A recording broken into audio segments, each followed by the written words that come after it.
Once hailed as a co-founder and visionary behind Sentebale, Prince Harry's journey with the institution has always been framed as one of purpose and redemption.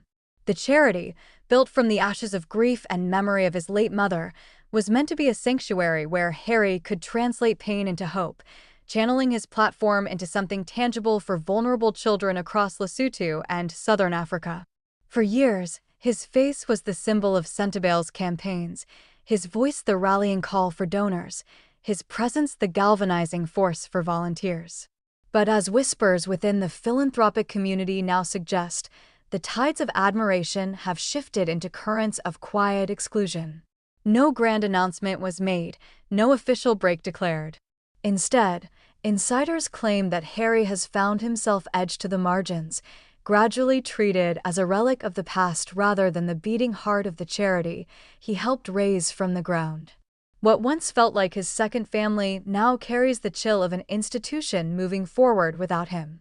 The signs of neglect, according to speculation, did not erupt in one grand rupture, but unfolded in subtle gestures.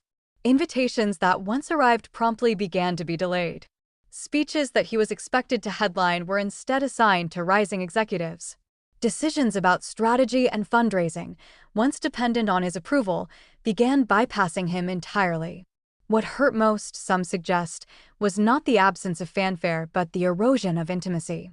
Board meetings became colder, less deferential. Staff who once rushed to greet him with enthusiasm now offered polite nods. The language used in press releases gradually minimized his name.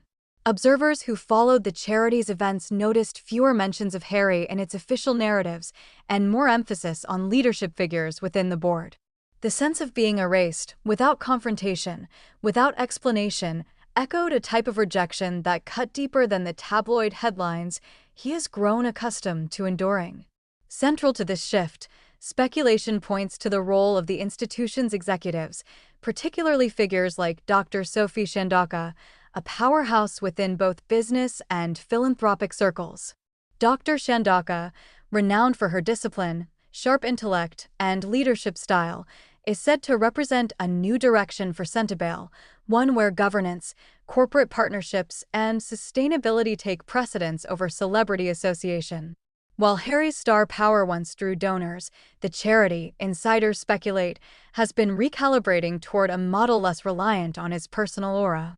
Dr. Chandauka, admired for her no-nonsense approach, may have quietly decided that Sentebale's credibility should not hinge on a royal name now embroiled in endless controversy.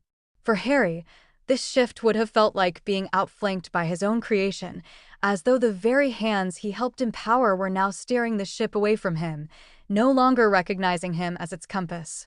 The neglect has been framed by some as strategic rather than personal. Charities thrive on stability, on presenting themselves as free from scandal. Harry, however, has become a magnet for polarizing debates, his every word dissected, his choices scrutinized, his reputation in flux.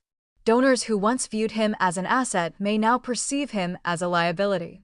The executive leadership, with Dr. Chandauka reportedly at the helm of this pragmatic repositioning, may have calculated that Harry's association risks overshadowing Sentebale's mission. Yet this cold calculus ignores the emotional reality for the prince himself. For a man who invested not just his title, but his soul into the charity, the withdrawal of warmth feels less like a business decision and more like a personal betrayal. Where once he was celebrated as a co-architect of hope, he is now perceived as an inconvenient shadow on the institution's brighter new stage. Observers also note that the neglect may stem from cultural and generational divides. Harry, driven by the narrative of his mother's compassion, always framed Sentebale as a deeply personal mission. His speeches were raw, emotional, filled with stories of children he had met and tears he had shed. This emotive style resonated with donors in the early years, but clashed with the increasingly corporate tone of the charity's governance. Dr. Chandauka, with her background in law and international business, symbolizes a new chapter defined by efficiency, accountability, and strategic partnerships with Fortune 500 companies. While Harry spoke from the heart, Chandauka and her peers prefer metrics, audits, and multi-year plans. The speculative rift, therefore, is not just about personality but philosophy, a clash between a founder who led with sentiment